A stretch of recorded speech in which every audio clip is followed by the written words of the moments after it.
A paz, irmãos! Depois de milhares de pedidos, nós, do Coisas de Crente, resolvemos compilar um estudo completo, profundo, versículo a versículo, de Apocalipse 13. Quem são as duas bestas? A besta que sobe do mar e a besta que sobe da terra.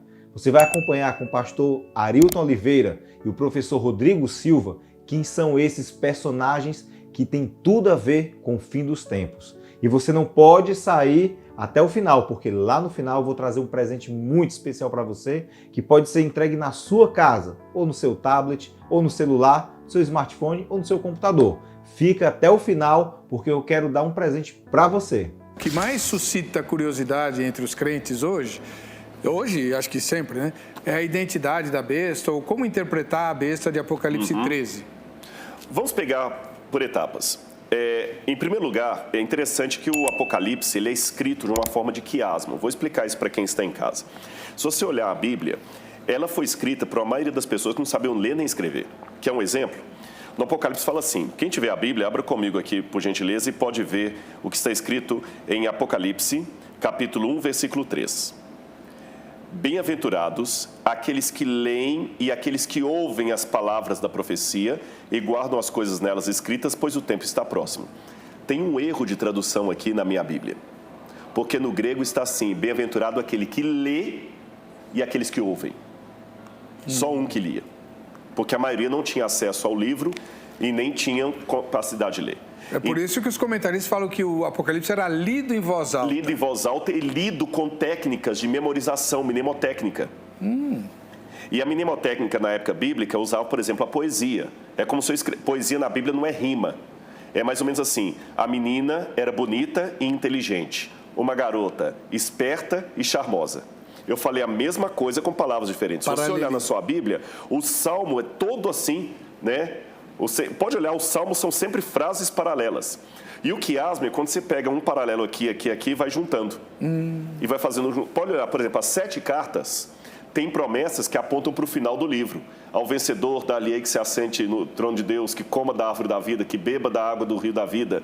Tudo vai fechando, fechando, fechando. E quando fala da besta, o pessoal fica preso só na besta. Vamos olhar o contexto maior. Aparece primeiro um dragão, certo, uma mulher vestida de sol e 2 bestas. certo. Agora, vamos pegar o enredo. A mulher é o povo de Deus. E o dragão? O dragão sempre era o símbolo máximo do mal.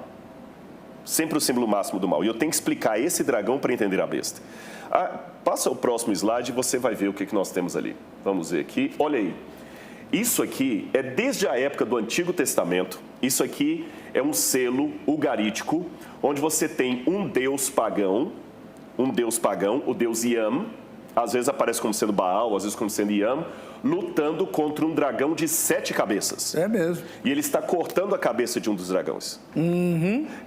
Esse dragão é chamado de Lotam, ou também conhecido como Leviatã, a serpente do mar. E eu encontro que desde a época do Antigo Testamento já havia uma ideia do mal máximo representado por 2 monstros. Um que sai da terra, outro que sai do mar. Tá brincando? Sim. Inclusive, eu deduzo, isso aqui eu não posso provar, é uma ideia minha, que isso vem da tradição adâmica. Porque Adão recebeu a história da redenção. O evangelho foi pregado para Adão. E Adão contou para os seus filhos que foram passando de geração em geração e foi deturpando, porque ninguém falsifica uma nota de $7. Você pode inventar uma nota de $7, você não falsifica. Você falsifica o que é verdadeiro. Por isso que eu encontro no mundo pagão muitas coisas que eu encontro na Bíblia também. E se você ler em casa o texto, por exemplo, de Isaías, capítulo 27, verso 1, você vê que é interessante. Olha o que diz Isaías 27, verso 1. Naquele dia, o Senhor castigará com a sua dura espada o grande e forte dragão. O dragão aqui é o Leviatã. A serpente veloz. O dragão, a serpente sinuosa. E matará o monstro que está no mar. A mesma coisa aparece, você pode ler em casa depois, no Salmo 74, 13 e 14. Então, enquanto os pagãos diziam que Iam lutava e cortava a cabeça do dragão do mar, que era o símbolo do mal, a Bíblia fala que quem pode fazer isso é o Deus de Israel. No livro de Jó, o livro de Jó termina de uma maneira interessante. Deus começa a fazer perguntas para Jó. Onde é que você estava quando eu fiz isso, quando eu fiz aquilo? E no final, o que Deus mostra? Deus batalhando contra 2 monstros. o Behemoth e o Leviatã, que traduziram como crocodilo e como hipopótamo. O monstro do mar e da terra. Este mesmo quadro do grande conflito volta para o Evangelho de João. Então, por isso que ele vê dois monstros, um do mar e outro da terra. Mas qual a identidade desses monstros? Pode mostrar o próximo slide aí? É interessante que o paralelo, já que eu falei que o Apocalipse tem paralelo, João vê no capítulo 12 uma mulher vestida de sol. Certo. Mas quando ele vai para o capítulo 17, ele vê uma mulher de novo, que faz paralelo, e ele vê a besta de novo, que a mulher vestida de sol fugiu para o deserto e não sabe o que aconteceu, mas sabe que a besta foi ao deserto perseguir a mulher. Quando ele vai para o capítulo 17, ele vai ao deserto, e o que ele vê? A besta novamente e a mulher, mas dessa vez, estranhamente, montada na besta.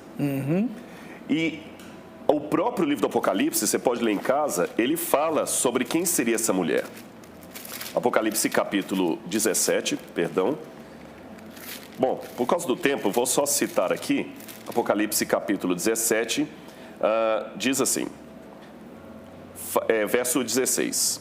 Falou-me ainda, as águas que viste sobre as quais a meretriz está sentada são povos, nações, línguas e povo.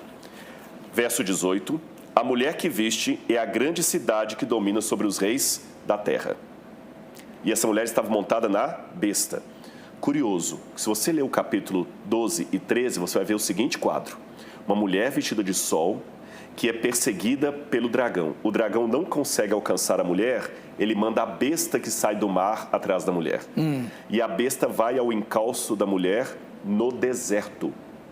E a grande pergunta é, pegou ou não pegou? A cena congela. Quando vai ao Apocalipse 17, vem um dos 7 anjos que tem as taças da ira de Deus e fala assim, mostrar-te-ei o julgamento da grande meretriz. E quando João chega até o deserto, tem uma expressão e fala o seguinte, quando a vi, admirei-me com grande espanto. Pastor, João já tinha visto o diabo, ele já tinha visto o céu. Por que só agora ele admirou com grande espanto? Eu falo com você por quê. Porque a mulher que ele viu vestida de sol pura, com a coroa das 12 estrelas, agora ele vê a mesma mulher montada numa besta escarlata, repleta com o sangue das testemunhas de Cristo. O que João viu? Uma grande apostasia do povo de Deus. E essa apostasia seria com quem? Ele fala, a mulher é a cidade que domina sobre os reis da terra. Qual cidade na época de João dominava sobre os reis da terra? Roma. Roma. E a mulher no Apocalipse 17, ela está sentada sobre 7 colinas. Volta a imagem da moeda. Olha a moeda de Vespasiano, que destruiu Jerusalém no ano 70. Você tem Vespasiano de um lado, e do outro lado você tem uma mulher sentada sobre 7 montes. E o Apocalipse fala, a mulher que se assenta sobre 7 montes... Roma. Roma. Escrito Roma ali. Escrito Roma. E fala, essa mulher que você viu montada na besta é a mulher que domina sobre os reis da terra. E mais além, mostra mais um próximo, por gentileza. Esse texto ugarítico traz um hino ao deus El e fala da esposa de El. E chamava-se Ashera, ou Azera, como aparece em português. Ashera, ou Azera, vou mostrar a foto dela para vocês, era a divindade, pode mostrar a próxima, era a divindade pagã que o povo de Israel mais cultuava nos momentos de idolatria e apostasia. Eles sempre corriam para essa mulher. Está vendo ela segurando os peitos? Sim. Mas nota que ela não tem pés. Não. Por quê? A Azera ou Ashera, ela não tinha pés para andar, ela precisava se locomover. Próximo slide. Aqui tem várias imagens dela. Muitas dessas, eu tenho algumas dessas estátuas no nosso museu. Certo. Foram encontradas em assentamentos judaicos. Ela Ela é a provando que rainha os do judeus... céu. Rainha do céu. A rainha do céu que menciona Jeremias. A apostasia dos cultos de Baal sempre é atrás dessa mulher. Tá vendo que ela não tem pé? Certo. Por quê? Próxima foto. Ela sempre precisava montar como uma prostituta num animal de carga. Sempre. Mais uma foto. De novo, outra foto de Ashera montada no animal de carga. E aquele hino de El fala o seguinte, entra no templo de El a grande Ashera, e ela dá o seu vinho para todos os reis da terra. E todos bebem e embriagam com o vinho da grande Ashera. Quem pode pelejar contra ela? Essa Ashera era o grande tendão de Aquiles da apostasia do povo de Israel no passado. Quando João viu a mulher montada na besta, ele lembrou de Ashera, ele lembrou das apostasias do passado, e Deus falou com ele, João, o que aconteceu no passado vai acontecer de novo no futuro. Com os cristãos agora. Com os cristãos. Eles também vão se juntar. E com quem, Senhor? Com a mulher com a cidade que domina sobre os reis da terra. E quando o cristianismo se juntou com Roma e trouxe toda a apostasia que se estendeu durante a Idade Média, Idade Moderna, ali se conflagrou o que seria a besta do Apocalipse. O que Paulo falou, a volta de Cristo não se dará sem que primeiro venha a apostasia e seja revelado o iníquo, o filho da perdição. E interessante que João fala que o anticristo já existia no tempo dele. Então esse negócio de ficar buscando o anticristo hoje, vários, né? Isso é modismo de Hal Lindsey. Porque o anticristo existia. E qual anticristo existia lá? Roma. E você vê como eu falo assim, a besta que vira, ela era, não é e virá a ser. Porque era na época de João, ficou um tempo adormecida e vai voltou voltar a ser. Ou seja, a besta do Apocalipse é o Império Romano que voltou cristianizado para enganar as pessoas com o vinho da sua devassidão. É só ler o Apocalipse dentro do contexto. Eu tenho tempo para mais uma coisinha? Para terminar. Então, para terminar, eu quero mostrar uma última coisa aqui. Mostra só mais 2 quadros aqui. Esse primeiro, Áshera foi cultuado em vários povos. Sempre sem pés. Sempre a mulher sem pé montada numa besta. Isso aí quando ela foi cultuada pelos gregos. Só que quando os gregos a cultuaram, eles mudaram o nome dela. Sabe como é que eles a chamavam? Europa. Tá brincando? Próximo slide. Europa, montada no animal que sai do mar. Pega no Google, procura o mito de Europa. Então, João viu que estava falando de algo relacionado à Europa. E a gente sabe que a apostasia começou quando a igreja se juntou com Roma na Europa. Quando olhamos para esse capítulo, nós vemos 2 bestas. Uma que sai da água, do mar, e uma que sai da terra. O que esses poderes representam? O que eles farão? Qual é a parte que eles vão desempenhar no grande conflito entre o bem e o mal? Como eu e você estamos envolvidos nesse conflito? Uma besta que sobe do mar. O que representa esse poder na profecia bíblica? Para entendermos esse assunto, precisamos buscar a iluminação do Espírito Santo. Vamos então orar, e você que está em casa nos acompanhando, eu convido você também para participar desta oração, se você puder, buscando a direção de Deus para aquilo que vamos estudar hoje. Pai querido, muito obrigado pelo dom da vida e pela salvação em Cristo que nós temos. Obrigado por estarmos reunidos mais uma vez em torno de Tua Palavra. Queremos estudá-la mais uma vez. Não podemos compreender os enigmas, os mistérios desse livro do Apocalipse, a menos que o Teu Espírito Santo seja o nosso professor. Por isso nós queremos convidar-te para vir estar em nosso meio, estar ao lado de cada telespectador nesse momento, e que ao abrirmos o livro sagrado, possamos encontrar nele um Cristo vivo, que se interessa por todos nós e que tem planos para a nossa vida. É em nome dele que nós choramos. Amém.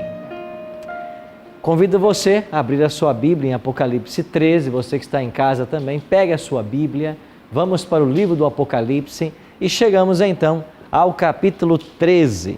Aqui nós temos 2 poderes. Vamos começar lendo o primeiro verso então do capítulo 13. Apocalipse 13, 1 diz assim: Vi emergir do mar uma besta que tinha 10 chifres e 7 cabeças, e sobre os chifres 10 diademas, e sobre as cabeças nomes de blasfêmia. Quando lemos esse texto, alguns têm uma impressão negativa, porque hoje, quando se fala em besta, a palavra tem uma conotação pejorativa. Mas besta é um animal. Um animal é uma besta, qualquer animal é uma besta. Agora, esse animal, ele surge da água. Então, nós temos que descobrir na Bíblia o que representa na profecia um animal, o que representa a água, o que representam as 7 cabeças, os 10 chifres. E se nós identificarmos esses elementos, nós vamos entender de quem a Bíblia está falando. Partindo do princípio de que a Bíblia é a sua própria intérprete, nós vamos ler alguns textos e desvendar esses mistérios. O primeiro deles que nós iremos ler está em Daniel capítulo 7. Então deixa marcado o Apocalipse de alguma forma e vamos para o capítulo 7 do profeta Daniel. Olha Daniel capítulo 7, primeiro verso 3. Diz assim, Daniel 7, 3. 4 animais grandes, diferentes uns dos outros, subiam da onde? Interessante, né? Lá em Daniel, os animais também subiam do mar. Agora em Apocalipse, mais uma vez, um animal sobe do mar. Aqui já disse a expressão animal. Se usasse 4 bestas, também não estaria errado, porque são sinônimos. Agora olha para o versículo 17. Daniel 7, 17. Estes grandes animais que são 4 reis que se levantarão da terra. Então, por essa conexão textual, a gente descobre que animal ou besta, quando se trata de linguagem profética, ele representa um rei ou um reino. Aqui no verso 17, usou a expressão 4 reis. E quando você vai para a história, você descobre que esses 4 reis foram Babilônia, Medopérsia, Grécia e Roma. Então não era de fato um rei, era um reino. O reino da Babilônia, o reino da Medopérsia, o reino da Grécia. Então a palavra besta na profecia, ela pode significar rei ou reino. Então nós já temos aqui o primeiro detalhe para identificar. Então esta besta que surge do mar é um poder, é um reino. De que reino o Apocalipse 13 está falando? Vamos continuar a interpretação. Então vamos entender agora lá no livro do Apocalipse o que é mar. Vá para o capítulo 17 de Apocalipse. Você sabia, você que nos acompanha em casa, que você, para entender o capítulo 13 de Apocalipse, você tem que estudar o 17? Porque o capítulo 17 amplia a visão do 13. Então, esse reino, ele surge do mar no capítulo 13. Mas o que é mar em profecia? Apocalipse 17, o verso 15 é que responde. Diz assim: falou-me ainda, as águas que viste onde a meretriz está assentada são o quê? Povos, mais o quê? Multidões, mais o quê? Nações e línguas. Então, águas na profecia, ou mar, significa então povos, nações, multidões e línguas. Voltando para Daniel, capítulo 7, a Babilônia, a Medopérsia, a Grécia e Roma, eles surgiram como impérios no local mais densamente povoado da terra, no centro do mundo antigo. Ou seja, são reinos que se levantaram onde havia uma grande população, porque as águas significam isso. Então, Apocalipse 13 está falando de um reino que vai se levantar de um local densamente povoado. 2 características já. Agora, o que significam os 10 chifres desse animal? Apocalipse 17, verso 12. Olha o que diz aí. Os 10 chifres que viste são 10 reis, os quais ainda não receberam reino, mas recebem autoridade como reis, com a besta, durante 1 hora. Então o Apocalipse está dizendo, os 10 chifres são 10 o quê? Reis. Então deste reino surgiriam outros 10 reinos.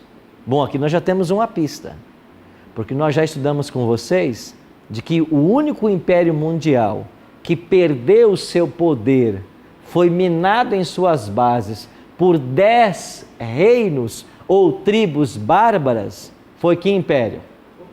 Romano. Então a profecia aqui está apontando para o Império Romano. Mas tem um outro detalhe que nós precisamos ver ainda. As 7 cabeças, o que elas representam?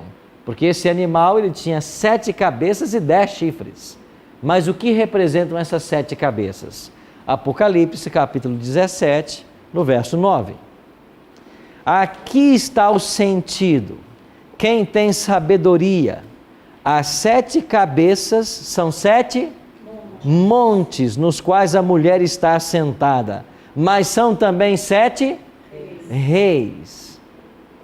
A palavra monte ou montanha na Bíblia também dá a ideia de império.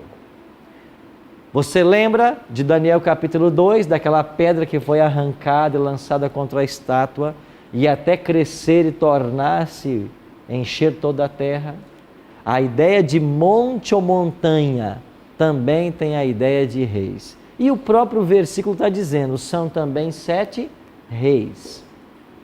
Agora, lê o verso seguinte. Dos quais o quê? Caíram 5. Um existe e o outro ainda não chegou. Mas quando chegar, vai ter que durar o quê? Pouco tempo. De que o Apocalipse 13 está falando?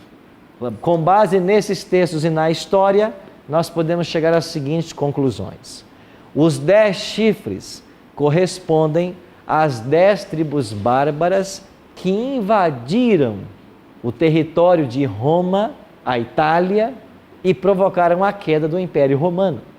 Isaac Newton, no livro que ele escreveu comentando sobre Daniel e Apocalipse, ele menciona 10 tribos bárbaras. E os historiadores modernos também mencionam 10. Há uma pequena divergência em alguns nomes de tribos, mas todos concordam que esses 10 chifres representam as 10 tribos bárbaras. Isso quer dizer que esse poder está falando de Roma, império, porque foi o império de Roma que foi derrotado por essas tribos. O que mais a história nos revela? As 7 cabeças são também 7 montes e 7 reis, dos quais 5 caíram. Alguns historiadores, alguns estudiosos do Apocalipse, apontam estas 7 cabeças como sendo 7 impérios. Impérios que sempre na história atacaram o povo de Deus. Qual foi a primeira nação a escravizar o povo de Deus? O Egito. Estão lembrados de 400 anos de escravidão? E de Moisés libertando o povo? Depois, quem é que atacou o povo de Deus? A Assíria. No ano 722 a.C., o Império Assírio destruiu 10 das 12 tribos de Israel.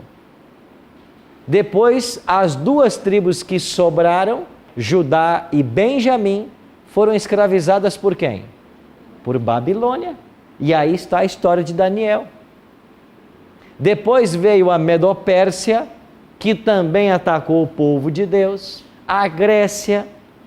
E interessante que o Apocalipse diz assim: 5 já caíram, um existe agora. Quem é que existia nos dias de João? Roma imperial, porque João está escrevendo a partir do ano 96, final do 1º século. E ele está dizendo assim, dos quais 5 caíram, um existe agora.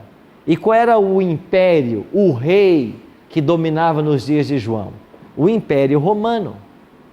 Ele estava na ilha de Patmos por ordem do imperador Domiciano.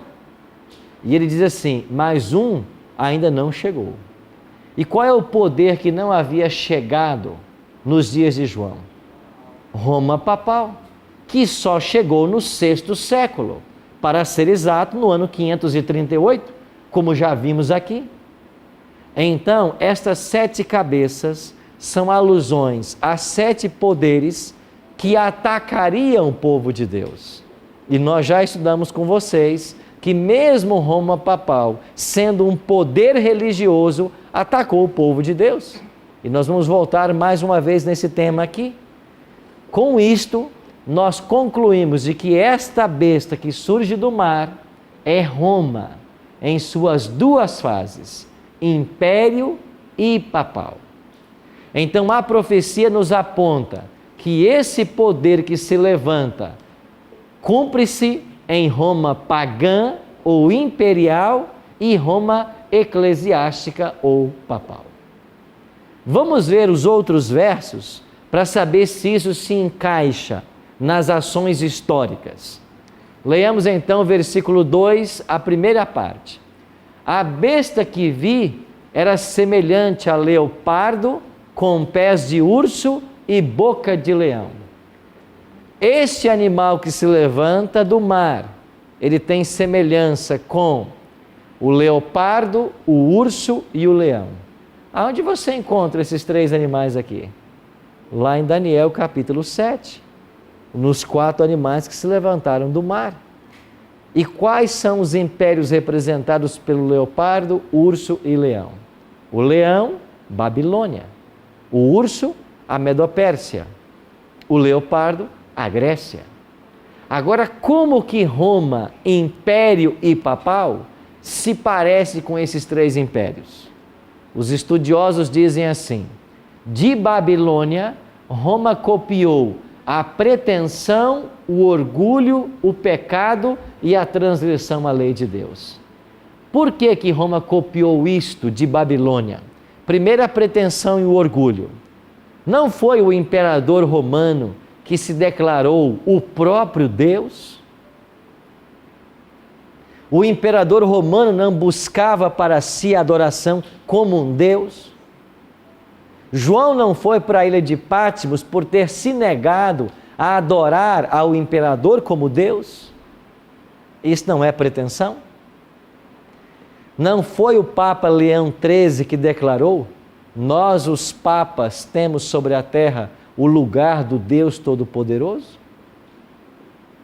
O Papa não se sente um Deus? Não é isso que eles declaram nos documentos oficiais? Então copiaram o orgulho, a pretensão. Mais que isso, copiaram também a transgressão à lei de Deus. Porque os babilônicos transgrediram a lei de Deus, principalmente levando o povo à idolatria. Adorar os deuses de Babilônia. E você sabe que lá em Babilônia havia muitos deuses. E esses deuses de Babilônia eram adorados por todos. Não acontece também isso dentro de Roma papal? Levando as pessoas ao pecado da idolatria? Pois bem, o que é que esse poder vai copiar da Medopérsia? O urso na profecia. Da Medopérsia, Roma copiou o culto de adoração no dia do sol, o domingo. O antigo culto persa chamado mitraísmo dedicava o primeiro dia da semana à adoração ao deus Mitra, ao deus Sol. Os primeiros povos que nós temos registro de atividades religiosas a deuses na história são os medo-persas.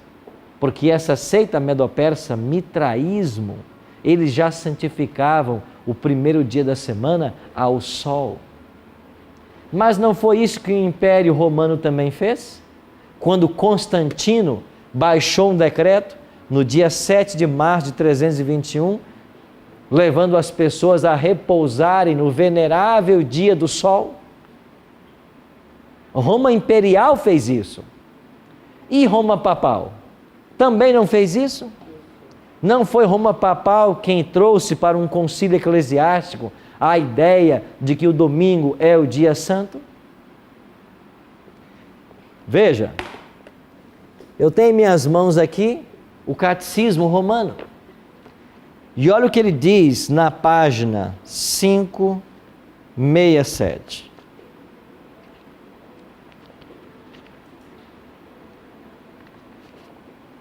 Página 567. Começa assim, o dia do sábado. O terceiro mandamento do Decálogo lembra a santidade do sábado. Terceiro? No Decálogo em Êxodo 20 e Deuteronômio 5 é o quarto. Mas por que aqui diz que é o terceiro? Porque eles tiraram do Decálogo o segundo mandamento, que proíbe adorar a imagem de escultura. A mudança começa aí. Então diz assim o Catecismo na página 567. O terceiro mandamento do Decálogo lembra a santidade do sábado. E aqui começa a citar Êxodo 31, 15, Êxodo 20, 11. São textos da Bíblia que falam sobre o sábado. Depois, na página seguinte, diz assim: O dia da ressurreição, nova criação. Jesus ressuscitou dentre os mortos no primeiro dia da semana. Enquanto o primeiro dia, o dia da ressurreição de Cristo, lembra a primeira criação, o oitavo dia que se segue ao sábado significa a nova criação inaugurada com a ressurreição de Cristo. Para os cristãos, ele tornou-se o primeiro de todos os dias, a primeira de todas as festas, o dia do Senhor, o domingo. Estão dizendo então que o sábado não é mais o dia do Senhor? Agora é o domingo. Na página seguinte, eu leio 570. O mandamento da igreja determina e especifica a lei do Senhor. Aos domingos e nos outros dias de festas de preceito, os fiéis têm a obrigação de participar da missa. Aos domingos. Amigos, foi sutil a mudança. Porque Cristo ressuscitou, eles querem transformar o dia santo do sábado para o domingo. Esta mudança faz parte de um cumprimento profético, porque a semelhança de Roma papal com a Medopérsia tem a ver com a santidade deste primeiro dia da semana. Então, pastor, na verdade é uma observação, assim, muitas pessoas se tornam evangélicas e protestantes no intuito de obedecer e seguir a palavra de Deus, mas elas continuam a seguir a guarda do domingo, que na verdade foi imposta pela Roma imperial, pela Roma papal, né? Eu acho isso, assim, ou seja, interessante. A gente quer praticar a palavra de Deus, mas continua na observância de dogmas, tradições que não têm o aval da Bíblia. Exatamente. Essa é uma realidade, isso é verdade. Agora, olha que interessante. Esse poder copiou algo também da Grécia, que é o leopardo. E o que é que Roma imperial e papal copiou da Grécia? O sistema de imagens e a invocação dos santos. Vocês se lembram que os gregos tinham um deus para cada estação, para cada sentimento? Por exemplo, Afrodite. Quem era Afrodite na Grécia? A deusa do amor. Então, os gregos criaram esse panteão de deuses. O que fez Roma? Copiou. E para cada dia do ano, criou um santo, que deve ser venerado, que deve ser buscado. Então, Roma imperial e papal copiou elementos dos 3 impérios que vieram antes dele. É isso que significa que em Apocalipse, que esta besta se assemelha ao leopardo, o urso e o leão. Ou seja, copiou, se assemelha, se parece. Agora, o que diz a segunda parte do verso aí? Já no verso 5, né? Apocalipse capítulo 13, versículo 5. Foi-lhe dada uma boca que proferia arrogâncias e blasfêmias e autoridade para agir por quanto tempo? 42 meses. Vamos analisar 2 coisas nesse verso. Primeiro, esse poder recebe uma boca para proferir arrogâncias e blasfêmias. Eu pergunto para vocês, à luz da Bíblia, o que é blasfêmia? Eu vou dar 2 exemplos. Primeiro, Lucas 5:21. Os escribas e fariseus arrazoavam dizendo: quem é este que diz blasfêmias? Quem pode perdoar pecados, senão quem? Deus. De quem os escribas e fariseus estão reclamando? De Jesus, que havia perdoado o pecado de um homem. Aí eles dizem assim: você blasfemou. Por quê? Porque você perdoou o pecado. Quem é você para perdoar pecado? Somente Deus pode perdoar pecados. Agora, Cristo cometeu blasfêmia? Não. Ah, sim, Maria, porque Ele é Deus. Por isso Ele não pecou. Agora, qualquer ser humano que tenha a pretensão de ter o poder de perdoar pecados, à luz da Bíblia, comete o quê? Blasfêmia. Pois bem, deixa eu voltar ao documento, ao Catecismo da Igreja, na página 403.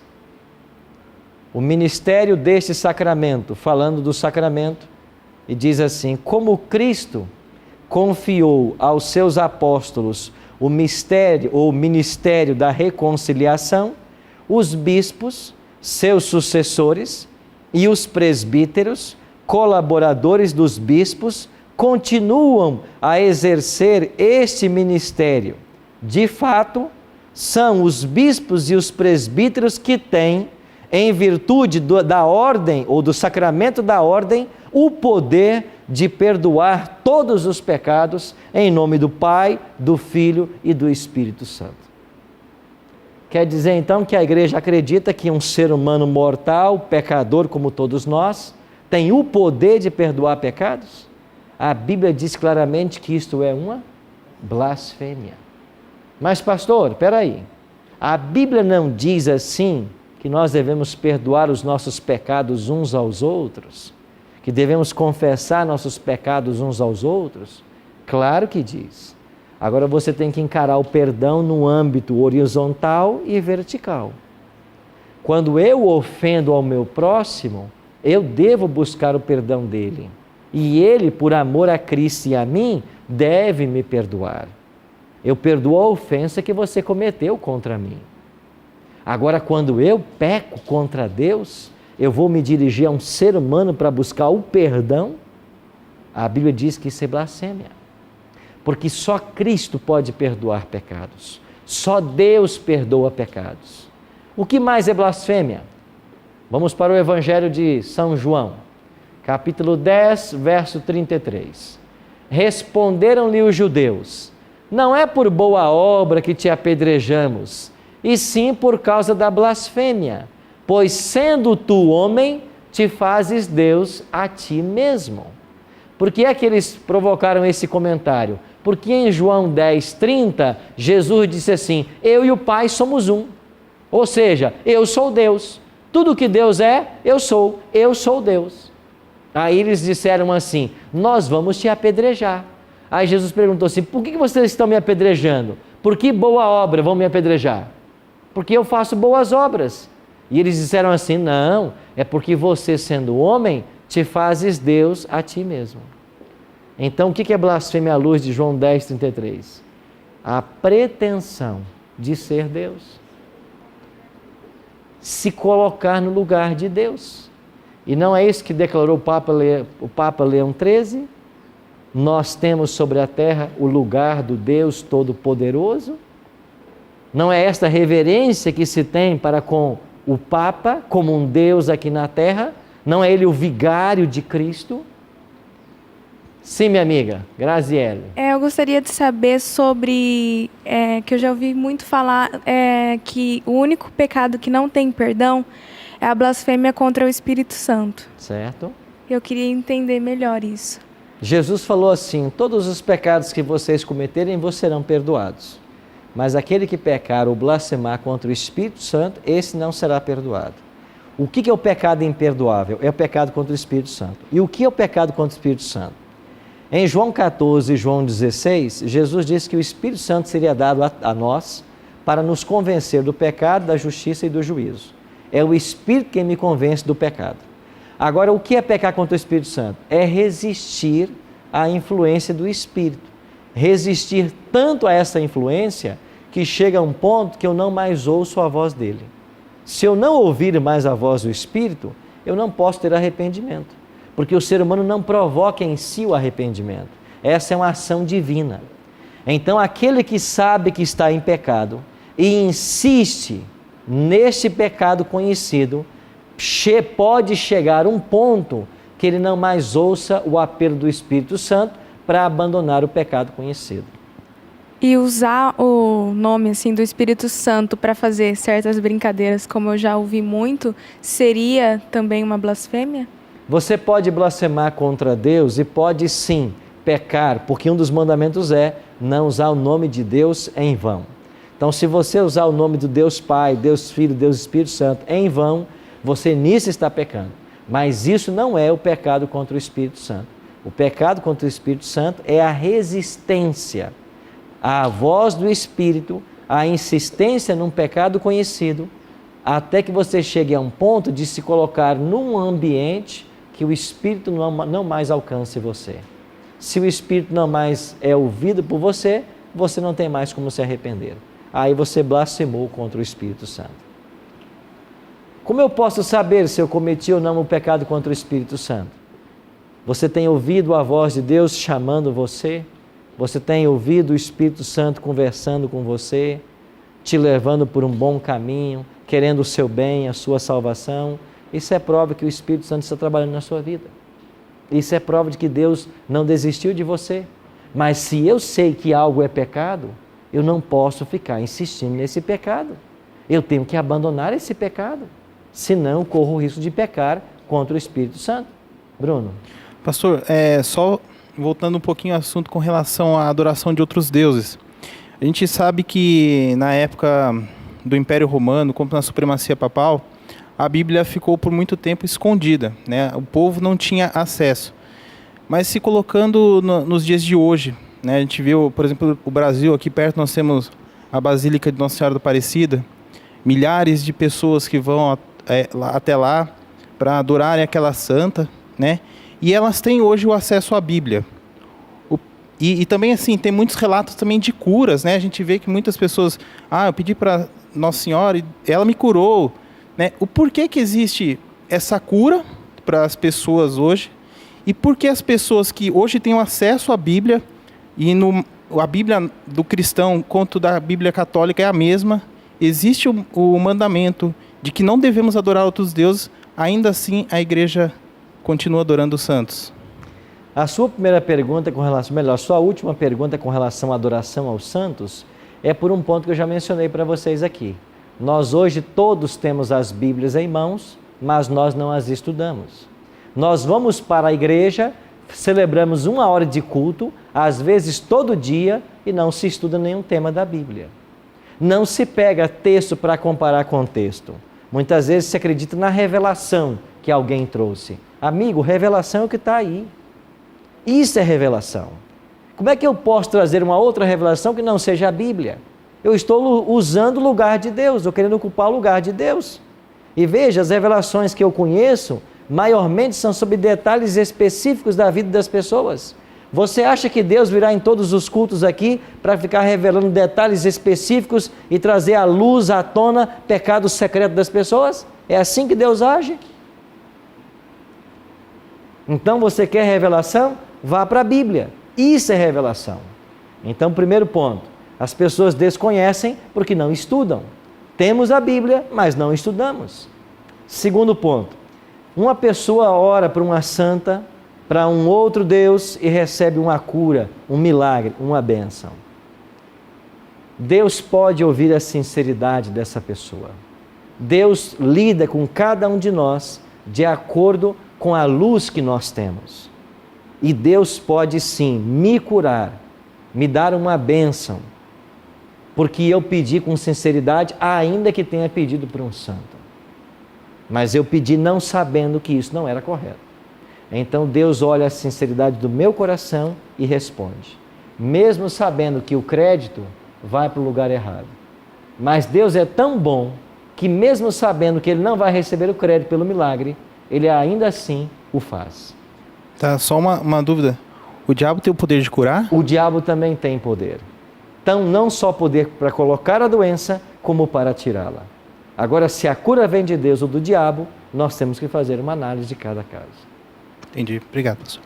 Amigos, próximo verso. Verso 5. Foi-lhe dado uma boca que proferia arrogâncias e blasfêmias. Já vimos isso aqui. E a autoridade para agir por quanto tempo? Esse período já estudamos ele aqui com vocês. Em profecia, cada dia profético equivale a um ano literal. Eu disse para vocês que nós temos 2 textos na Bíblia. Números 14, 34, que diz assim: segundo o número de dias em que espiastes a terra, 40 dias, cada dia representando um ano. Eles espiaram a terra 40 dias, vaguearam no deserto 40 anos. Então, quando se trata de uma profecia, um dia vai representar um ano.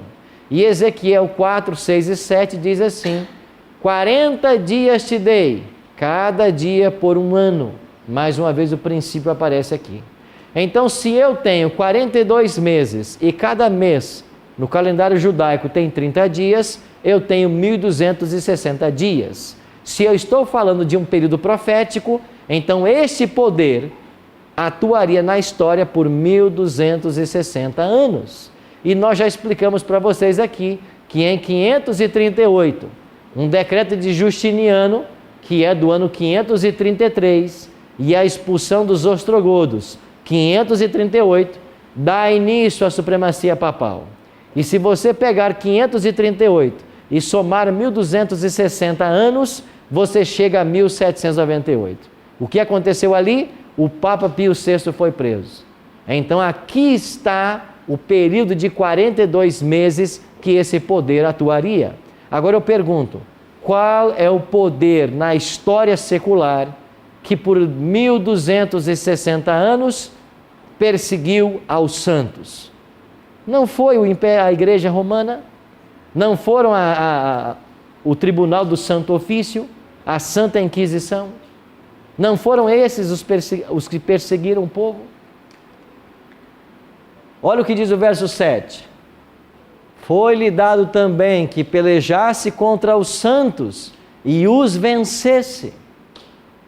Eles pelejaram contra os santos. A igreja declarava herege quem ela queria declarar. As pessoas iam parar nas fogueiras, nas masmorras. Milhares morreram nesses 12 séculos. O mundo está cheio de documentos para comprovar isto. Recentemente, alguns anos atrás, o próprio João Paulo II veio a público pedir perdão pelos erros cometidos durante a Inquisição. Não tem como esconder isso. Agora, uma coisa tem que ficar claro na sua mente e na minha. Isso aqui não tem nada a ver com o católico moderno. Nós temos que separar aquilo que a Igreja Romana fez na Idade Média do católico moderno. E certamente existem muitos sinceros católicos que estão me assistindo nesse momento. E eu tenho uma palavra para você. Não tem nada a ver o que a igreja fez no passado com você hoje, com a sua religião. O que importa é se você é um católico sincero, se você está buscando na Bíblia viver o que ensina o Cristo.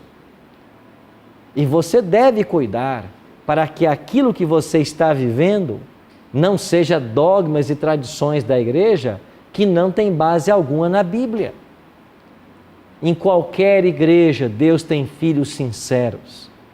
Dentro do catolicismo, há milhares de pessoas sinceras que estão buscando por Deus, buscando pela palavra.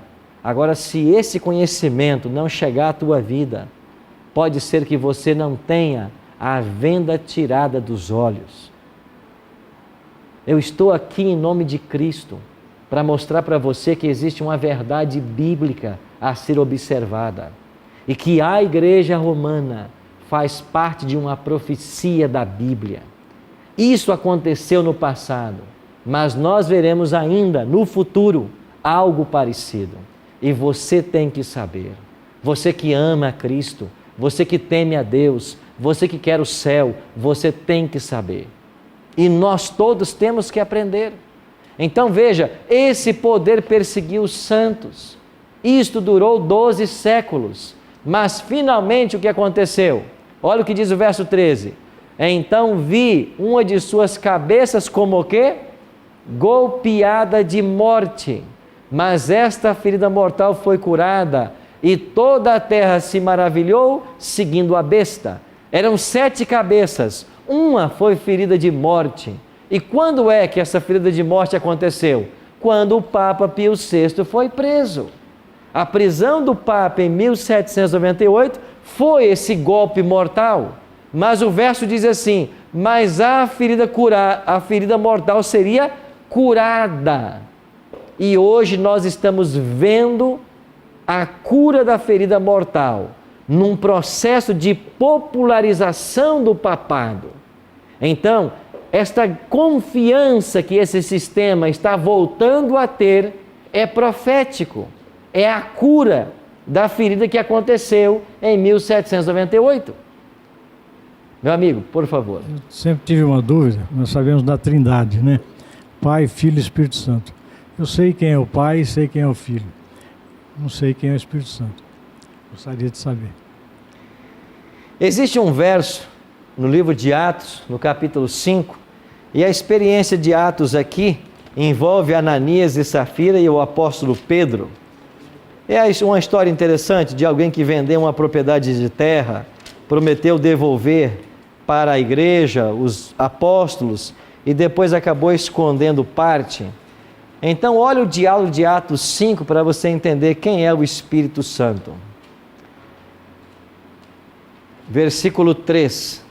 Então disse Pedro a Ananias: por que encheu Satanás o teu coração para que mentisses ao Espírito Santo, reservando parte do valor do campo, da terra que ele havia vendido lá?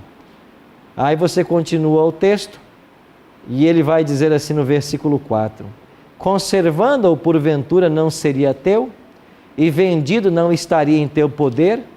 Como, pois, assentastes no teu coração esse desígnio? Não mentistes aos homens, mas mentistes a Deus.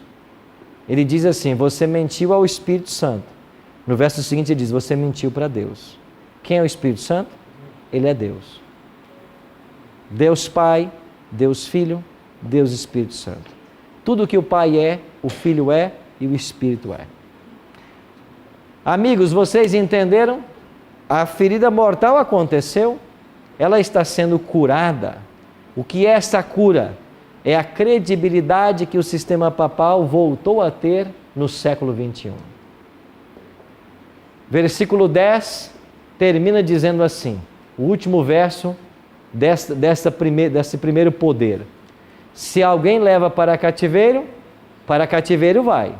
Se alguém matar a espada, é necessário que seja morto a espada. Aqui está a perseverança e a fidelidade dos santos. Se alguém leva para cativeiro vai. O sistema papal não levou tantos para cativeiro durante os 12 séculos? Agora, com a prisão do Pio VI, ele foi para cativeiro. Ele foi levado para a ilha de Santa Helena. E 2 anos depois, em 1800, ele morreu exilado. Sim, Sandra? Pastor, me veio aqui uma associação. A recuperação do sistema papal começou, eu acredito que a força maior foi com João Paulo II, que foi o Papa mais popular, pelo menos para nós aqui, da parte latina. Depois ele foi substituído pelo Bento XVI, que não ficou muito tempo, que renunciou. E agora veio um outro Papa, também latino, com uma linguagem muito coloquial, porque o Brasil é uma nação, acho que predomina 70%, 80% de católicos. Uhum. E é um dos países populosos também.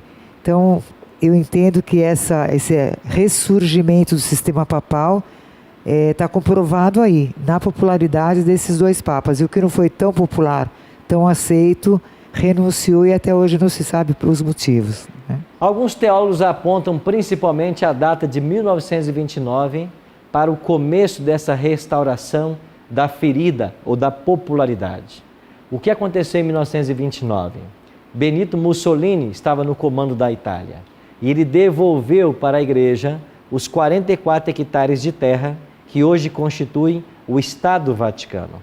E hoje nós sabemos que o Vaticano é um Estado independente e o Papa, ele é um chefe de Estado. Então, em 1929 isso aconteceu. Então, ali nós temos um evento histórico para dizer, houve um processo de cura e nós cremos que ele começou em 1929. Quando é que ele vai terminar? Ele vai terminar, nós vamos ver ainda no Apocalipse 13. O Apocalipse 13 aponta para o momento em que a ferida estará completamente curada. Sabe quando é que ele vai estar curada, a ferida? Apocalipse 13, 8. Adorá-la-ão todos os que habitam sobre a terra, aqueles cujos nomes não foram escritos no livro da vida do Cordeiro, que foi morto desde a fundação do mundo. Quando é que a ferida estará curada? Quando os habitantes da terra adorar esse poder. E veja que o verbo aqui é adorar. A questão envolve a adoração. Quem é o seu Deus? A quem você adora? O seu coração pertence a quem? Aqueles que adorarem este poder não terão seus nomes no livro da vida. É o que diz o Apocalipse. É uma questão de adoração. Quem nós estamos adorando?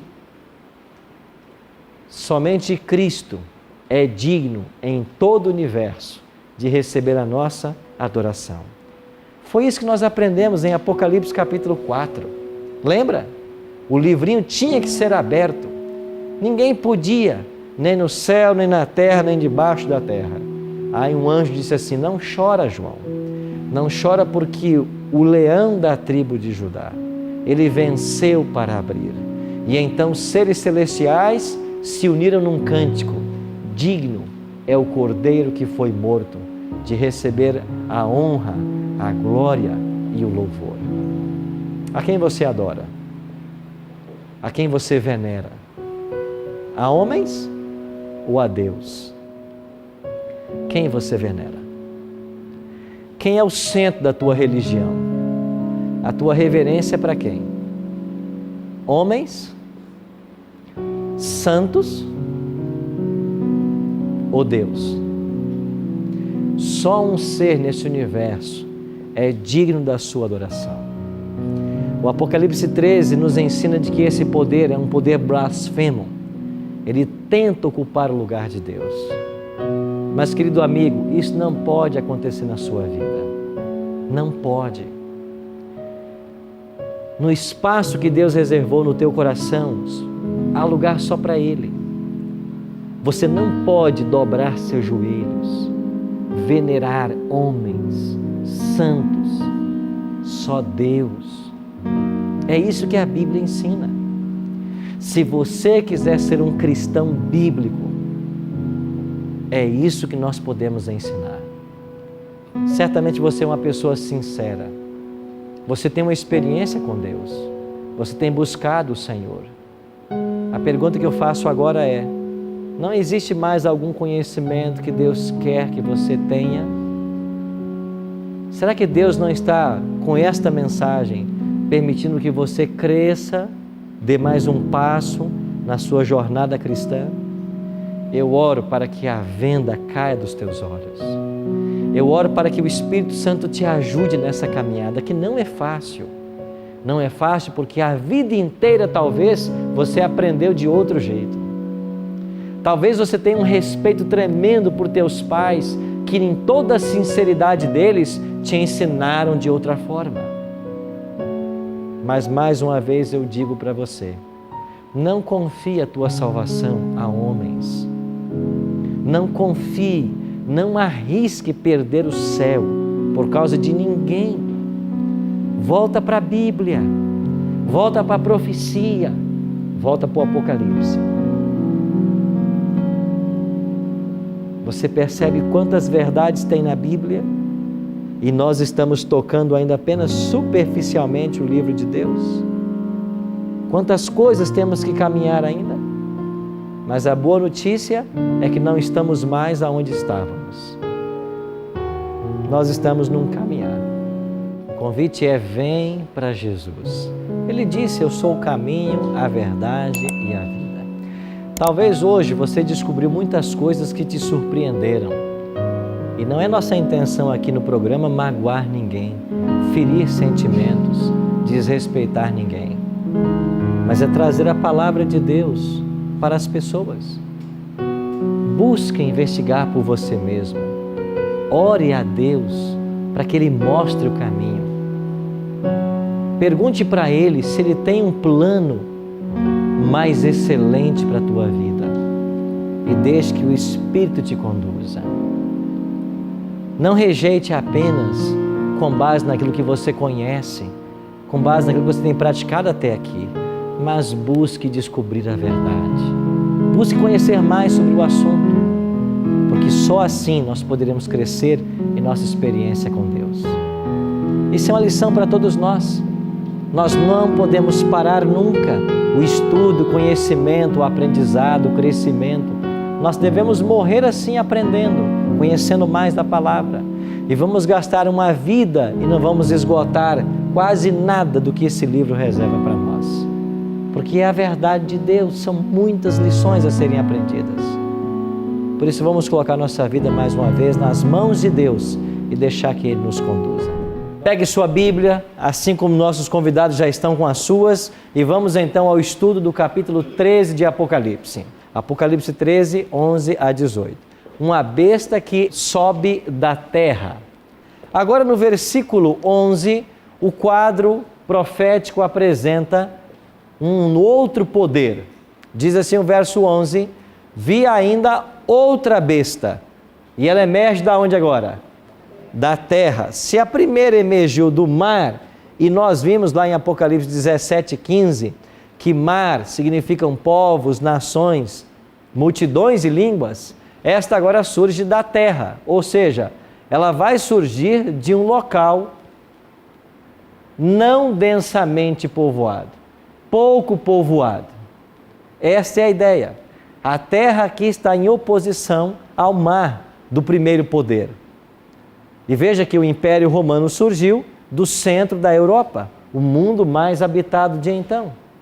E esse poder que se levanta da terra, de um local isolado, ele possuía 2 chifres, parecendo cordeiro, mas falava como dragão.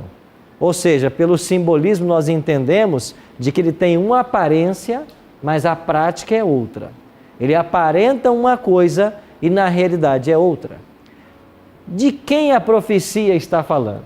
Nós iremos analisar os elementos, mas muitos estudiosos têm chegado à conclusão de que esse segundo poder representa os Estados Unidos da América do Norte. Mas os Estados Unidos estariam aí na profecia? Como nós podemos entender isso? Primeiro, se esse poder surge de um local deserto, não povoado, os Estados Unidos se encaixam perfeitamente nessa profecia. Você se lembra que durante a Idade Média, durante os 1260 anos de supremacia papal, os cristãos foram perseguidos e martirizados na Europa e eles começaram a fugir cada vez mais para o norte da Europa, até que eles chegaram nas praias. E eles então tiveram a decisão, um grupo deles, de fugir do continente europeu. E eles pegaram um barco que chamava-se Speedwell. E eles começaram a aventura, se não me falha a memória, nas praias da Holanda. E eles viajaram até o sul da Inglaterra. Mas esse barco, por ser muito velho, não resistiu. Aí no sul da Inglaterra, eles encontraram um outro barco, chamado Mayflower. E é com esse barco que eles vão cruzar o Oceano Atlântico. Nós chamamos esse grupo de os Pais Peregrinos, liderados por John Robinson, que era o pastor deles. Então, um grupo de cristãos, fugindo da perseguição papal da Europa, atravessa o oceano e um dia eles vão chegar nas praias do continente norte-americano, do que nós chamamos hoje Estados Unidos. E qual foi o dia que eles chegaram aí? Uma quinta-feira do mês de novembro. É por isso que até hoje nos Estados Unidos é um feriado nacional. É o Dia de Ações de Graças. Por quê? Porque eles celebram a chegada dos Pais Peregrinos em 1620. Aonde eles aportaram? Eles aportaram num local chamado Cape Cod. E lá existe uma pedra, e nessa pedra está grafado 1620. É o ano que eles aportaram. Eu visitei esse local e lá tem hoje uma réplica exata do Mayflower, o barco que eles usaram para cruzar o Atlântico. Aí, em Cape Cod, eles chegaram e aportaram nessas praias. E esse grupo de pais peregrinos vão começar as colônias e vão começar a expansão, e daqui a pouco começam as colônias. Eles chegaram a ter 17 colônias e finalmente eles vão conseguir ter a sua independência no ano de 1776, quando a Constituição então foi elaborada.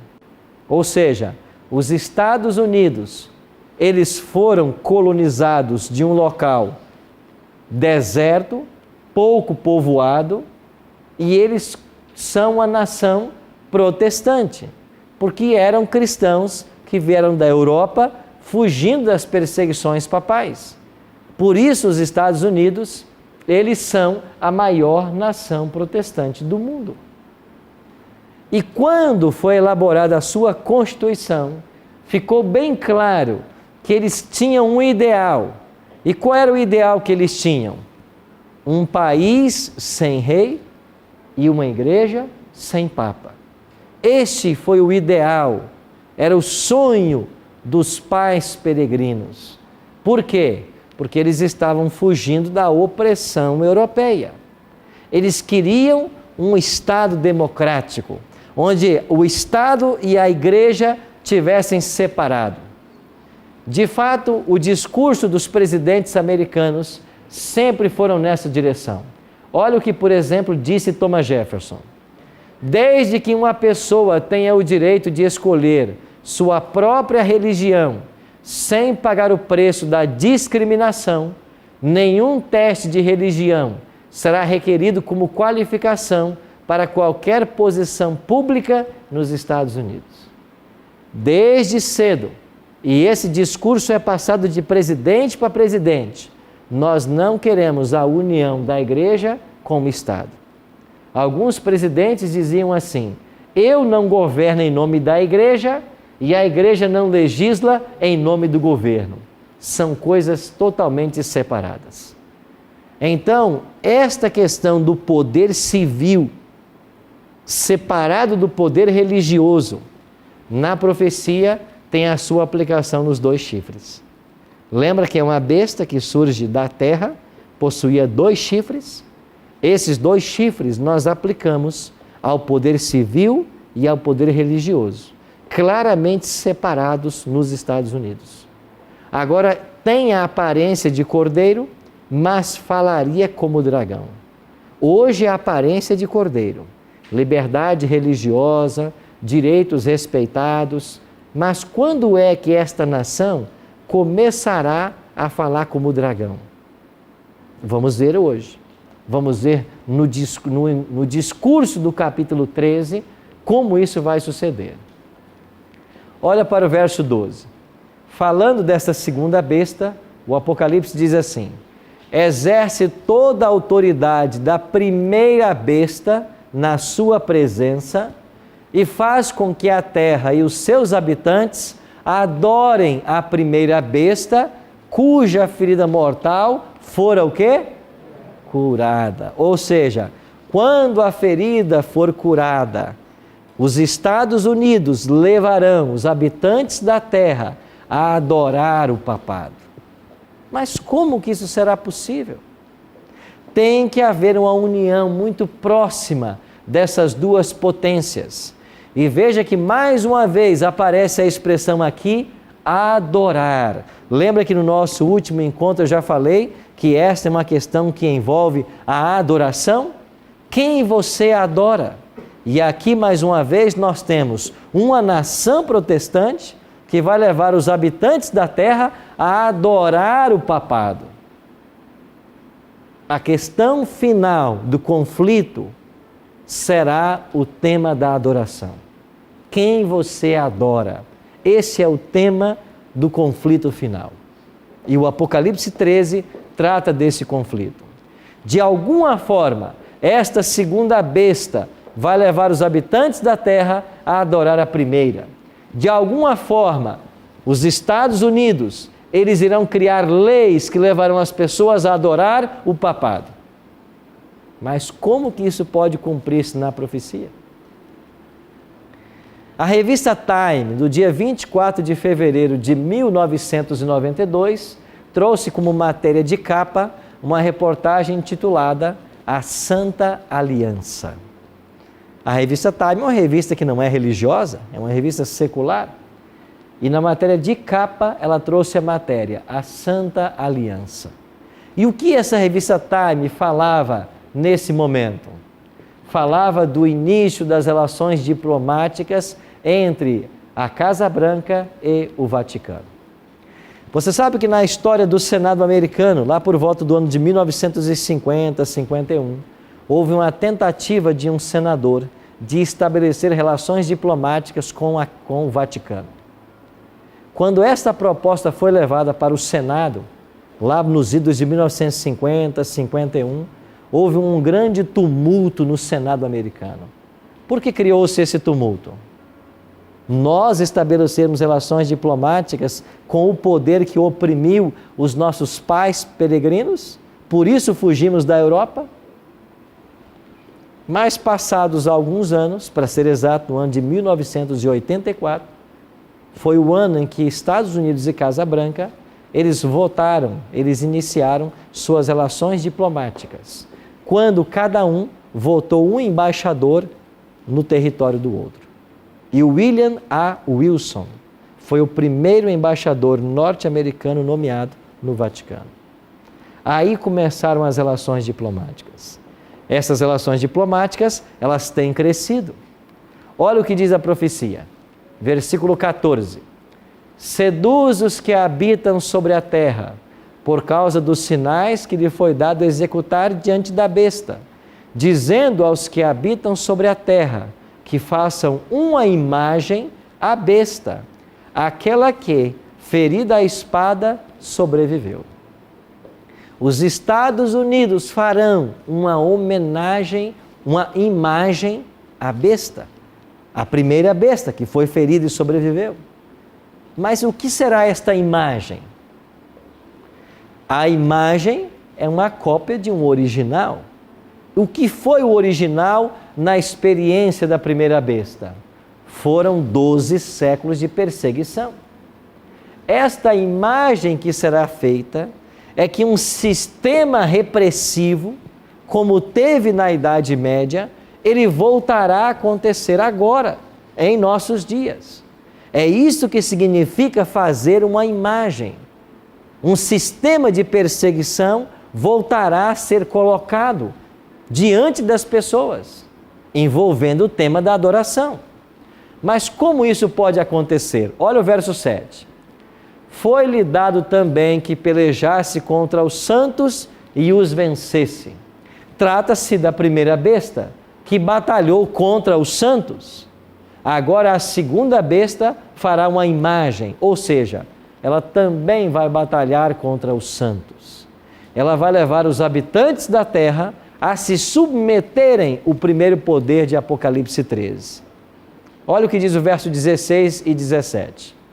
A todos, os pequenos e os grandes, os ricos e os pobres, os livres e os escravos, faz que lhes seja dada certa marca sobre a mão direita ou sobre a fronte, para que ninguém possa comprar ou vender, senão aquele que tem a marca, o nome da besta ou o número do seu nome. Aqui nós temos um decreto. Que decreto é este?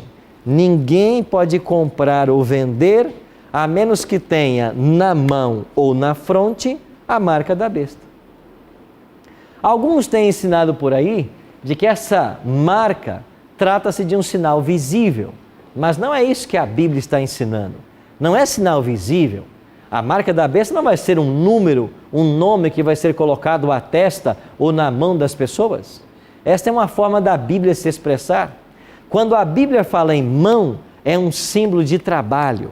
E quando fala em mente, em fronte, é um símbolo de aceitação, de consciência. O que será a marca da besta? Para entender esse tema, nós temos que aprender por antítese.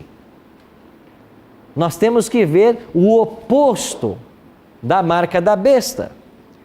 E quando nós vamos para a Bíblia, na busca de marca, selo, sinal, o que nós encontramos? Nós encontramos que Deus também tem um sinal. E a besta terá um sinal. E quem não tiver esse sinal, não vai poder comprar e nem vender. De que sinal a Bíblia está falando?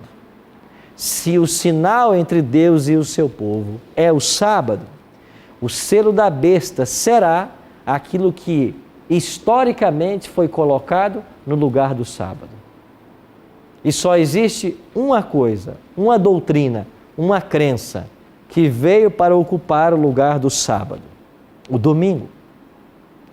Lembre que eu disse para vocês que a questão do conflito final envolve a adoração? Adorar a Deus no sábado ou adorá-lo no domingo?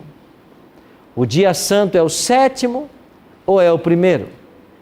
Então, estas duas marcas estão em oposição no livro do Apocalipse. Eu já mencionei para vocês esse documento, e eu tenho aqui uma cópia dele.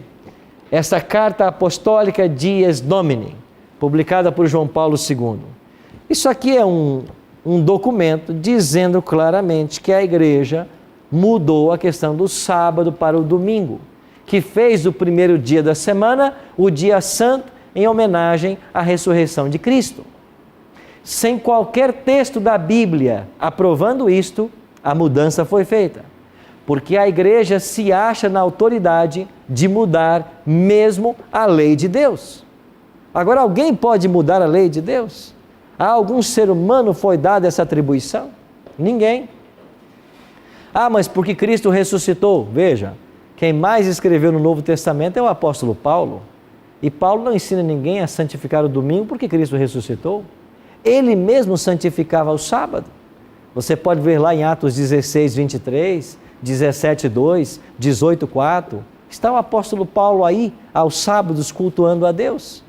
Ele não falou nada sobre mudança, ninguém falou. De fato, nós já estudamos aqui que essa mudança começou lá no 4º século com Constantino.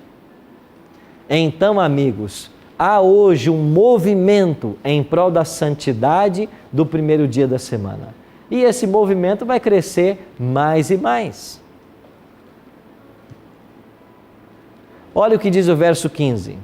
Foi-lhe dado comunicar fôlego à imagem da besta, para que não só a imagem falasse, como ainda fizesse morrer quantos não adorassem a imagem da besta. Então aqui nós temos no Apocalipse 13, 2 decretos. O primeiro diz assim: quem não tem a marca da besta ou o sinal da besta, não pode comprar e nem vender. O segundo decreto: quem não aceitar adorar esse poder, é réu de morte. 2 decretos. Você está entendendo a imagem que esse poder fará, que será uma repetição do que foi na Idade Média? Primeiro, se você não aceita o domingo como um dia santo, você não pode comprar e nem vender. Depois, se você não aceitar o domingo como um dia santo, você vai se tornar alguém digno de morte. Você conhece coisa mais séria do que o Apocalipse 13 está tratando? E por que é que as pessoas estão pregando por aí que o Apocalipse não pode ser compreendido, que ninguém entende o Apocalipse? O Apocalipse pode ser compreendido. Não é lógico Deus colocar na sua Bíblia, no seu livro, algo que não pudesse ser compreendido. É uma revelação para nós. Agora, por que é que o Apocalipse foi dado em simbolismos? Porque ele tem verdades eternas que às vezes chocam, que nos surpreendem. A Bíblia é clara em dizer que o selo de Deus é o sábado, certo? Êxodo 20, 8 a 11 diz lá, né? Lembra-te de sábado para o santificar, porque em 6 dias fez o Senhor teu Deus. Aí é o nome do proprietário, é Deus. Ele criou os céus, a terra. Aí está a jurisdição, ele criou a função. Nós demos para vocês outro dia, Ezequiel 20, verso 20, também lhes dei os meus sábados para servirem de sinal entre mim e vós. Se o sinal entre Deus e seu povo é o sábado, o sinal da besta se opõe ao sinal de Deus. Logo será o domingo. Mas veja, aqui um detalhe importante. O domingo não é o sinal ou marca da besta, não é, será. E quando ele será? Quando for uma imposição legal, quando houver uma legislação. E a profecia diz no capítulo 13 que há 2 decretos. O primeiro decreto diz assim: se você não aceita a santidade do domingo, vai chegar um momento que você não poderá comprar e nem vender. O segundo decreto: se você não aceita isso, o domingo como um dia santo, você é réu de morte. E aí nós terminamos o primeiro bloco assim, certo? Temos uma pergunta aqui, Graziele. Bom, se a marca ela é invisível, como saberão se poderão comprar ou vender? Eles farão a pergunta na hora? Essa é uma boa pergunta, né? O caixa do supermercado está ali. A pessoa chegou com o carrinho cheio de compras. E aí, você pode levar ou não? Você aceita a marca ou não? Já que não é um sinal visível, como isso será feito? Nós não sabemos. A profecia não revelou como as pessoas serão identificadas. Há possibilidades. Muita gente hoje comenta sobre o chip, né? Sim, há possibilidades. Alguns falam que vai ser uma leitura de digital, a íris do olho, um cartão magnético, um chip. Há possibilidades. O que vai ser? Não está revelado. Então, qualquer coisa que eu afirmar ser é mera especulação. Porque se não está revelado, eu vou especular. Mas haverá um sistema que não está revelado, em que as pessoas saberão para quem eu posso vender e para quem eu não posso vender. De quem eu posso comprar e de quem eu não posso comprar. Você entende que esse será um tempo difícil para o povo de Deus? Será um tempo difícil. Nós precisaremos ter uma experiência com Deus que hoje nós não temos. Mas é isso que ensina o Apocalipse. E, finalmente, aqueles que não se curvarem a essa tradição da santidade do domingo, diz o Apocalipse 13, que eles serão declarados réus de morte. E parece que a minha amiga tinha uma pergunta. Pastor, é que aqui no versículo 15 aqui, fala que se não adorar a imagem da besta, será digno de morte. A minha pergunta Coloca o microfone bem pertinho. A minha pergunta as pessoas que guardam, porque assim, das características será o domingo, a adoração ao domingo. E as pessoas que guardam o sábado, vai ser mortas, vai ser nessa parte que vai estar as pessoas que realmente guardam os mandamentos de Deus. Vai ser nessa parte que será os perseguidos? Exatamente. Só que tem uma explicação que tem que ser dada para vocês. Os dois decretos, eles estão separados por um lapso de tempo. E entre o primeiro decreto, que vai ser a proibição de comprar e vender, e o segundo decreto, que é o decreto de morte, há um evento aí que nós já explicamos um pouquinho para vocês sobre ele. O fechamento da porta da graça. Então, esse decreto de morte do verso 15, ele só vai ser promulgado quando a porta da graça estiver fechada. Ou seja, todos os casos já estiverem decididos. Se é assim, todos aqueles que estão salvos porque reverenciaram a lei de Deus, amaram a Cristo e obedeceram sua vontade, eles não mais podem morrer. Por quê? Porque se nesse momento eles morressem, seria uma vitória para o reino das trevas. Ao longo de toda a história humana, quando Deus permite que alguém seja martirizado por amor ao Evangelho, Deus o permite porque muitas dessas mortes redundaram em outras conversões. Tanto é que quando o diabo começou a atacar o cristianismo nos primórdios da igreja, quanto mais cristão ele matava, mais a igreja crescia.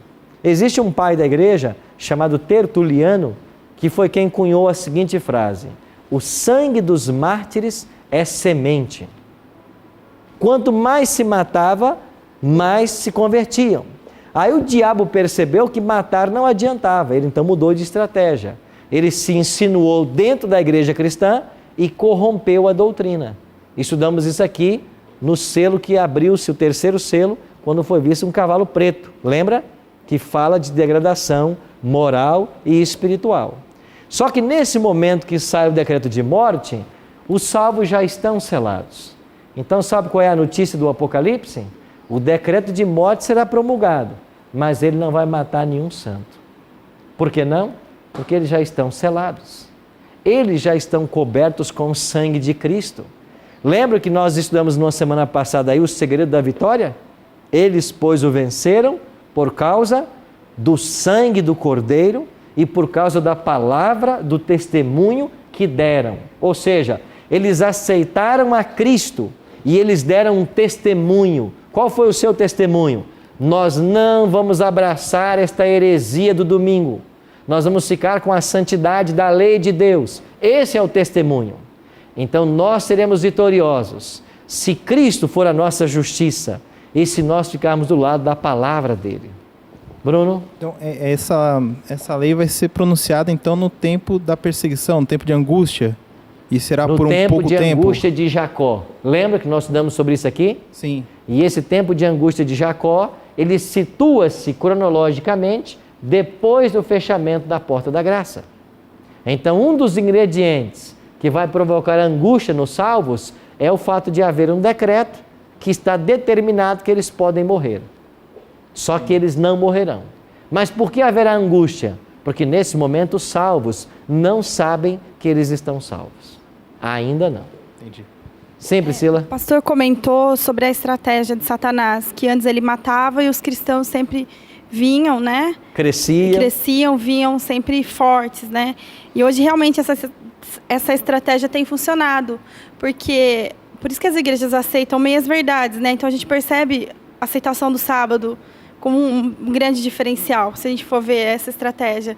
Porque aí elas se acomodam hoje, os cristãos se acomodam com meias verdades, né? E essa estratégia, na minha visão agora, assim, tem funcionado realmente, né? Porque matar não adiantou, então vamos acostumar eles com meias verdades. E uma delas é a aceitação do sábado. Você está vivendo uma experiência muito parecida na sua vida. Sim. Você pertence a uma igreja, sabe o que a igreja ensina, e você está percebendo quantas coisas estão sendo omitidas das pessoas? Sim, exatamente. Quantos assuntos a gente nunca tocou neles? E a falta do estudo da palavra de Deus deixa as pessoas realmente acomodadas e com meias verdades, né? É verdade. Não fica com um todo. E o sábado entra muito nisso, né? A estratégia Claro, é uma estratégia.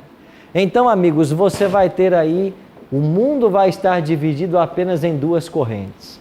Aqueles que amam a Cristo e por isso reverenciam sua lei. Não é isso que ele disse em João 14,15? Se me amais, guardareis os meus mandamentos. Então o mundo vai estar dividido em duas correntes. Aqueles que amam a Cristo e reverenciam sua lei, e aqueles que professam amar a Cristo, mas rejeitam a lei. Então, nesse momento, todo ser humano conhecerá este Evangelho e todos vão poder decidir de que lado ficaram. Qual é a boa notícia? Que vocês estão recebendo a informação no momento de oportunidade, no momento em que o Brasil vive um período de liberdade religiosa. Você pode escolher obedecer e hoje nada te impede a isso. Muitos que não fizerem isso num tempo de graça, de oportunidade e de vantagens, terão que fazê-lo num tempo difícil de prova. Você que está nos assistindo, você acha que essa verdade chegou à tua vida por acaso? Claro que não. Deus está preparando um povo para o momento final, crucial da história humana. E sabe qual será esse momento final? A grande controvérsia com relação ao tema da adoração. E nós, na semana que vem, vamos estudar sobre as 3 mensagens angélicas.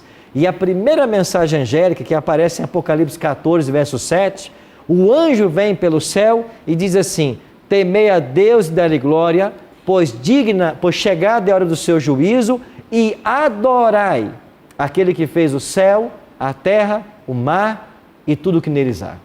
Sabe o que esse anjo está dizendo? Você tem que adorar o Criador, adorar a Deus. Então, se no capítulo 14 há um convite para adorarmos a Deus, no capítulo 13 há um poder que ocupa o lugar de Deus e quer ser adorado. E agora os Estados Unidos virá com toda a sua força para dar apoio a este poder que quer assumir o lugar de Deus. E sabe como que esse apoio será dado? Um decreto dominical. Os Estados Unidos, eles serão a primeira nação do mundo a promulgarem um decreto dominical em todo o seu país. E esse decreto irá levar as pessoas a santificarem o domingo como uma lei. Isso começa nos Estados Unidos e depois terá o abraço de todas as outras nações. Aí eu pergunto, não tem sido esse o discurso do Papa Francisco? Não foi isso que ele falou numa convenção no sul da Itália? Nós precisamos de um dia para a família, nós precisamos do domingo para a família, um dia sem trabalho, Nós temos que rever nossas prioridades. Não é esse o discurso dos papas há algum tempo? Não é isso que o documento está dizendo? Nós temos um dia para santificar? Agora, como que esses poderes vão se aliar? Você que acompanha um pouco da mídia, sabe como esses poderes estão se aproximando. Desde o tempo de João Paulo II, considerado aí o peregrino da paz, nós temos uma ligação muito próxima com os Estados Unidos. Depois veio o Papa seguinte, Bento XVI, os laços continuam. Agora temos o Papa Francisco, os laços continuam. Sabe o que vai acontecer? Esses poderes vão se unir e haverá um decreto dominical, levando as pessoas a adorarem e santificarem o domingo, sem um único texto da Bíblia para aprovar tal proposta. E o Apocalipse 13 termina com o verso 18 dizendo: aqui está a sabedoria. Aquele que tem entendimento, calcule o número da besta, pois é número de homem. Ora, esse número é 666. E esse número 666 tem criado muitas dúvidas na cabeça de muitas pessoas. O que significa esse número? Mais uma vez, para entender o Apocalipse, eu tenho que buscar na Bíblia referência ao que ele está dizendo. E aonde eu encontro uma referência desse número 666? Abra sua Bíblia em Daniel, capítulo 3. Você está lembrado que nós já dissemos aqui que o livro de Apocalipse, ele é um complemento de Daniel? Os dois livros se complementam. E olha para Daniel capítulo 3, porque aqui nós temos a base para a compreensão dos 666. Aqui temos a experiência dos amigos de Daniel, Ananias, Misael e Azarias, sendo livrados da fornalha de fogo ardente. Olha o que diz aí o versículo 1. O rei Nabucodonosor fez uma imagem de ouro, que tinha 60 côvados de altura e 6 de largura. Levantou-a no campo de Dura, na província da Babilônia. Qual era a altura da estátua?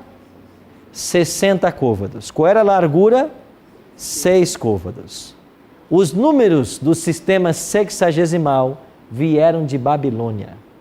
Foi Babilônia quem nos legou a dúzia, a meia dúzia. O número 6 era muito comum em Babilônia. Sabe por quê? Porque os deuses de Babilônia recebiam um número. E o deus menor era marcado pelo número 6. E o deus maior pelo 60. Você entende por que essa estátua tem 60 côvados por 6 côvados? É uma representação da divindade babilônica. Mas, pastor, aonde está os 600? Na cultura babilônica, o número 600 era uma referência a todos os deuses do panteão. Então, quando você quisesse se referir a todos os deuses, usava o número 600. Então, aqui nessa imagem de ouro, você tem os 666. Agora, por que é que Nabucodonosor fez uma estátua toda de ouro? No capítulo 3. Porque no capítulo 2 de Daniel, no sonho que ele teve, apenas a cabeça era de ouro. E a cabeça representava ele, o seu império Babilônia. Depois viria o peito e braços de prata, representando a Medopérsia, o quadril de bronze, representando a Grécia, e as pernas de ferro, representando Roma. Então foi dito para ele: o teu império vai passar. A cabeça de ouro vai passar, vai dar lugar ao peito e braços de prata. Mas agora Nabucodonosor vai para a planície de Dura e constrói uma estátua toda de ouro, e com isso ele quer dizer o quê? O reino dele não vai passar. Babilônia jamais passará. É isso que ele quer dizer aqui. Agora olha o que diz o capítulo 3 de Daniel, que torna muito clara a relação com o livro do Apocalipse. versículo 4. Nisto o arauto apregoava em alta voz: ordena-se a vós outros, ó povos, nações e homens de todas as línguas, no momento em que ouvirdes o som da trombeta, do pífaro, da harpa, da cítara, do saltério, da gaita de foles e de toda sorte de música, vos prostrareis e adorareis a imagem de ouro que o rei Nabucodonosor levantou. O tema de Daniel 3 é o tema da adoração. Vocês, quando ouvirem os sons das músicas, vocês vão se prostrar diante da imagem e vocês vão adorar. Agora vem Apocalipse 13 e diz assim: a segunda besta vai fazer uma imagem à primeira besta. E quem não adorar essa imagem, primeiro não pode comprar e vender, depois é réu de morte. Vocês entendem a relação dos textos? Então, o número 666 tem sua raiz em Daniel. Fala das divindades babilônicas. É o número da imperfeição. Enquanto que o 7 é o número da perfeição, o 6 é o da imperfeição. E o 666 é uma alusão a todo esse movimento religioso que se opõe a Deus. Doutor Guilherme. Pastor, o ouro tem algum significado? Tem. Você lembra que nas escavações babilônicas foram encontradas peças de ouro e que nas paredes havia aquele leão alado, dourado em ouro? O ouro era o símbolo da realeza de Babilônia, o símbolo da sua riqueza. Agora, você tocou num ponto interessante. Lembra que eu disse aqui para você que há uma relação desse poder da primeira besta com os 3 animais, o urso, o leão e o leopardo? E eu expliquei para vocês que eles copiaram o orgulho e a altivez de Babilônia. E quando você olha para a sede desse poder, não é o ouro que você percebe? Não é a riqueza que você percebe? Vocês estão vendo a relação que há? Então, meus amigos, eu e você hoje estamos vendo um momento delicado da história. Na ampulheta divina do tempo, poucos grãos faltam cair.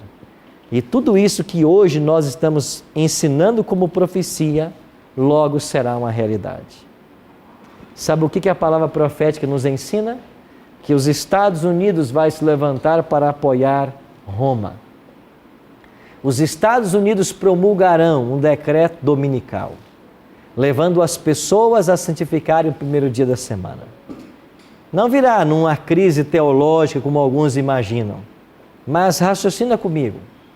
A humanidade está ficando doente. Nós precisamos de um dia para descansar. As famílias estão se desfacelando. Precisamos de um dia para a família. As pessoas estão workaholics. Precisamos de um dia de descanso. A natureza está morrendo por causa da poluição. Precisamos de um dia em que todas as chaminés sejam desligadas. Você entende qual será a proposta dominical? Precisamos de um dia. Que dia será? E tudo aquilo que Deus ideou para que acontecesse no 7º dia, eles vão colocar no primeiro dia. E então todos nós teremos que fazer uma escolha. Ou você fica com a palavra de Deus, onde em mais de 100 textos apresenta o sábado, ou você abraça o domingo, sem ter um único texto da Bíblia ensinando a sua santificação. E aqui um recado para muitos evangélicos, um conselho para você. Para de criticar às vezes a igreja romana, porque você está no mesmo caminho, está guardando as mesmas tradições, está pisando nos mesmos passos. O Espírito Santo de Deus está chamando você para vir para a luz que é Cristo, para a luz da sua palavra. Jesus declarou em João 8,32: conhecereis a verdade e a verdade vos libertará. Você quer ser livre em Cristo? Tem que aceitar a verdade. Se você quer ser honesto, examine esse tema com afinco. Dedique tempo a este assunto. Investigue. Não confie apenas na minha palavra. Investigue para saber se de fato as coisas são assim. Olhe para o cenário mundial para ver se de fato está havendo esta aproximação dessas duas potências na direção de uma lei dominical. Perceba se não é para isso que o mundo está caminhando. Então Deus está chegando agora num tempo de graça, num tempo em que o país vive uma liberdade religiosa extraordinária, para dizer assim: tome uma posição, escolha quem você quer adorar, porque finalmente a questão do grande conflito final é: a quem eu irei adorar? Ao Criador ou à besta? A Deus ou um poder que quer ocupar o seu lugar? Essa é uma pergunta que você tem que responder. E todos vocês aqui têm que responder. Você vai ficar de que lado nesse grande conflito? De que lado você vai ficar? Você pode escolher. E sabe qual é a coisa mais maravilhosa em Deus? Ele respeita a sua escolha. Se você disser assim: não, pastor, eu quero continuar santificando o dia que eu acho que é o certo, mesmo que não tenha nenhum verso na Bíblia, Deus respeita isso. Ele respeita. Agora, no final da história, não espere colher frutos que você não plantou. Não espere um outro destino que você não permitiu que Deus traçasse. Por isso, Ele faz um convite para nós lá em Isaías 1,18. Vinde, arrazoemos, diz o Senhor. Eu quero o melhor para vocês, que vocês comam o melhor dessa terra. E a nossa experiência cristã não se limita a essa vida. Nós estamos aqui apenas numa fase de preparo para a eternidade. Você já pensou o que aconteceria se todos nós usássemos o nosso conhecimento, dos nossos talentos, dos nossos bens, para levar o puro Evangelho de Cristo àqueles que não conhecem? Quantas pessoas estão sendo sepultadas todos os dias e nunca ouviram esses temas da Bíblia? Quantas pessoas estão vivendo na ignorância, na superficialidade, sem conhecer as verdades da Palavra de Deus? Deus está chamando você não apenas para conhecer, mas para viver e ensinar a outros o que você está aprendendo. Cristo está conduzindo um povo em direção aos céus e Ele quer conduzir você e quer fazer de você um instrumento para conduzir outras pessoas. É isso que a música está dizendo. Então você pode aprender as verdades que você está aprendendo aqui e levar para outras pessoas e ajudar outros com seus dons, talentos e bens. Ou você pode aprender aqui e ignorar tudo e voltar para sua casa e viver como se nada tivesse acontecido. Você pode. Agora não se esqueça, nós temos um encontro marcado com Jesus Cristo. Daqui a pouco Ele vai voltar. Quer você queira, quer você não. E quando Ele voltar, Ele vai perguntar para você: o que você fez com a luz que eu te dei? O que você fez com as coisas que você aprendeu? Você viveu a sua religião do jeito que você quer viver? Você fez o que você achava certo? Não está nem aí para a Bíblia? É assim que você vive? Isso não é religião, é?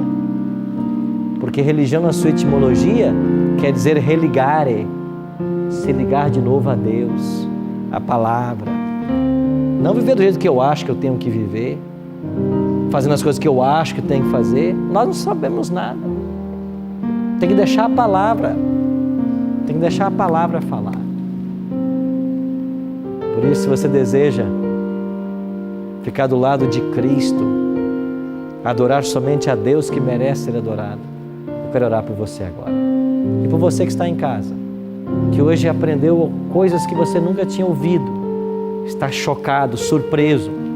Esse é o primeiro passo que Deus vai dar na sua vida, que Ele vai te ajudar a dar, para que a sua vida espiritual chegue aonde Deus deseja. Ore comigo. Pai Santo, obrigado pelas verdades desse capítulo 13 de Apocalipse, por esse movimento que vai acontecer, esta união desses dois poderes. Obrigado porque nós sabemos de que lado ficar. Queremos ficar do Teu lado, do lado da Tua palavra, do lado da Tua verdade. Por isso, ajuda-nos. Abençoe esses 10 convidados que aqui estão. Cuida de cada um deles. Atende suas necessidades. Mostra o caminho que eles devem seguir. Aos nossos amigos que estão agora sintonizados no Novo Tempo, se aproxima de cada um deles agora com tua voz mansa e gentil. Fala ao coração deles. Diga para eles o plano que o Senhor tem na vida deles. Diga para eles que o Senhor é o Salvador deles. Somente o Senhor é digno de ser louvado, de ser adorado. Permita que essas vidas se rendam ao Senhor e que nós tenhamos uma grande colheita para o Teu reino. É a nossa oração. Em nome de Cristo. Amém.